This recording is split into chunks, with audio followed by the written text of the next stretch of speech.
is as important as the education itself in terms of employability. So we do need to tackle this in terms of end result as well. Whereas we could have a lot of BAs who never get a job. What we want is people who can also be employed in the real world so that they can earn to that true connection. Yeah?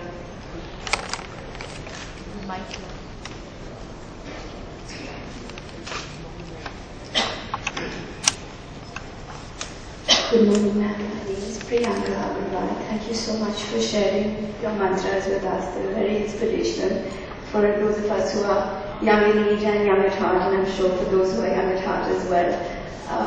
My question to you, ma'am, is that what is your driving motivation? What motivates you to do all the many things that you do so well? Well, it's a little bit of all the things I mentioned, but the main one would really be to do what you enjoy. You find things that you enjoy, so you find the time to do what you enjoy. And the danger here is of trying to do too many things and then not doing anything well. So another guiding principle would be fine if you're one of those people who enjoys a lot of things, some things to end up getting set aside. Maybe not forever, but for a time. I mean, I have a deep love of classical music, both Indian and Western. And that part of me is now just relegated to listening to music in the car, and even that I can't do because I'm often on the phone. So I just know that it's not going to go away from me. I'm going to retire and I'm going to enjoy music like I've, missed for the last 30 years. So maybe at times you choose and you prioritize, but you have to know what you enjoy and give up the things you don't, so that if you're not left doing things just because you believe others think you should do them. Having said that, we all have duties. So, do I love looking after my elderly, sick mother-in-law? No. But is that something I have to do? Yes. So yes, you do certain things. But I also know if I didn't do it, I would die of guilt. So, the truth is, you may not enjoy it, but you do it ultimately for a selfish purpose. Because yes, you love her, but you also do it for your own sense of principles and standards and guilt. And so that too is selfish, but at the end of the day, if you recognize that actually you're not doing it just because you loved her and she may be a very changed person in a sick bed, but because you're doing it for you, then suddenly you're like, more in balance with yourself. You're not doing this as charity, you're doing it for yourself. So what you do is you find the right reasons why you're doing it, and then you know that that's why you have to do it, whether you like it or not, and hopefully you enjoy it most of all in terms of what you do. So I think therefore you find your balance, you find what you enjoy doing and you do that. Yeah, good afternoon. Yes, it's a good principle. I want to get some tips on transition. I had a very successful career in the US. I came back into the comfort of an industrial home and my 2 young sons, and started a small business in the mid-90s with reasonable success. And now I find both my sons have left for university in the US. So I decided that I will transit and try to transition. So I started taking some courses in, Excel Advanced and various things. But I'm finding it very difficult professionally. After being, an owner of a company and being a top professional, now sitting in a class with entry levels, students, and most of them like giggling like why is this, 50-year-old, studying with us, and how does one transition? And I always joke about them and tell them I'm old enough to be their mother, etc. But then sometimes I think that, I'm too young at heart. But how does one transition? Do you have any tips on people who want to transition in their business and personal life, First of all, you need to be sure that's what you really want to do. If you're really sure that you do want to educate yourself in what you're sitting in class for, it really doesn't matter what anyone else thinks. You're there because you want to do what you're doing. But in the process, I think we in India have lived our lives in these compartments for too long.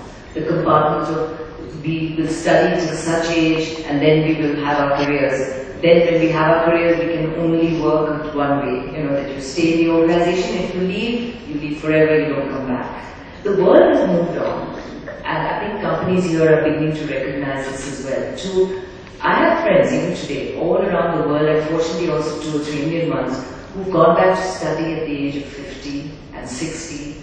I have a friend who's with me at business school who's gone back to study now and has done his degree and a doctorate in studying the slave trade, and actually has written a book. I've had someone who's gone from having again been at Harvard Business School, top of the sort of line in terms of investment banking, chucked it all up to become an opera singer. So each person figures something out for themselves, and then you stay at it. So you have to just remind yourself that somewhere in the world there's someone of your age sitting in a similar class with probably less issues, because there are maybe 2, 3 of them sitting in the same class, not just one like yourself. And there's absolutely nothing wrong with being in a state of education, because actually we know so little at the age of 50 about new age technologies that we have to learn the same way as a young person of 20 learns. So as long as we know that we're in that class, and then to also not try and believe because you're 50 you know better than them. You don't. You actually probably do worse. You know? So sit there with the full humility of being there to learn, because you know as little as everyone else. And then, you know, hopefully you do well. It's not important that you be at the top of the class. The important thing is that you learn what you're there to do. So I don't get that worried. The rest then is about how you engage back, and it's not easy. Coming back to the corporate world is not easy. But the good news is, nor is it a closed chapter today, even in India. So, can I ask a question, please? Okay. There are a lot of young, I'm Lipika Sood, I'm an entrepreneur myself and with the Fiki governing body, there are a lot of young, educated, young professionals, particularly women, who are wanting to get into entrepreneurship.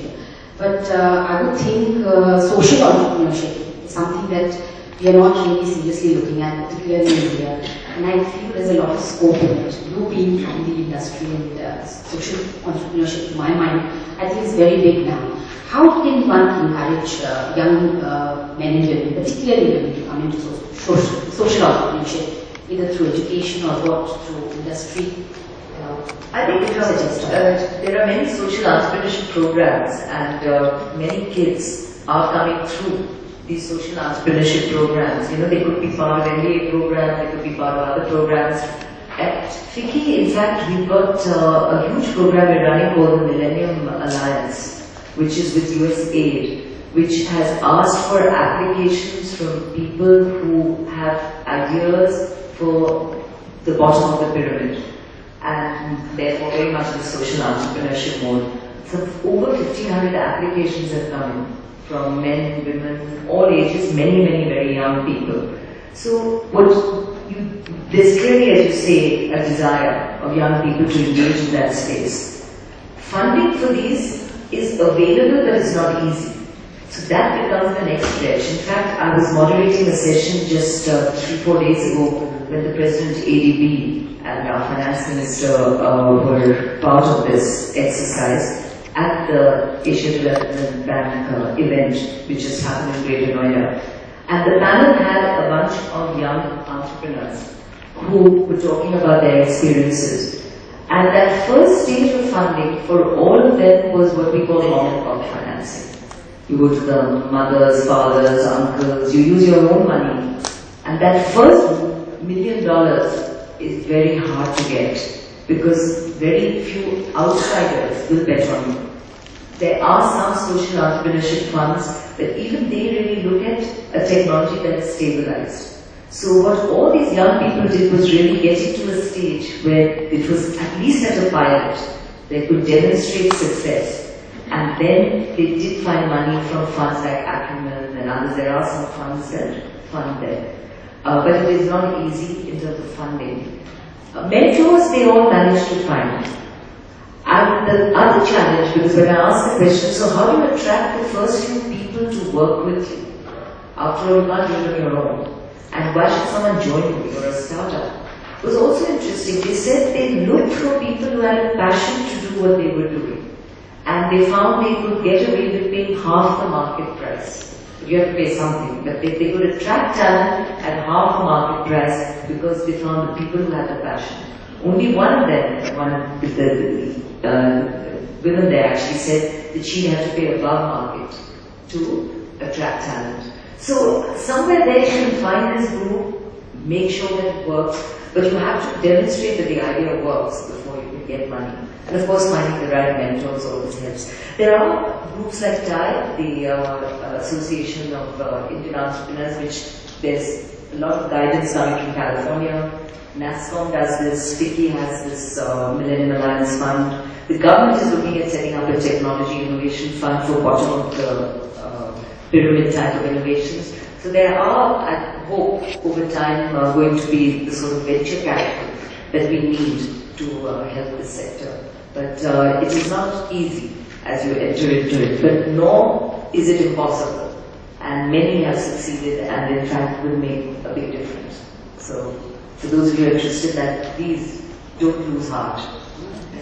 Wow, thank you so much. That was very helpful and inspirational. Ladies, it's my pleasure now to introduce today the dynamic trendsetters of White Folk. I would like to invite Ms. Shalu Jindal and Ms. Namita Gautam on the dais, please.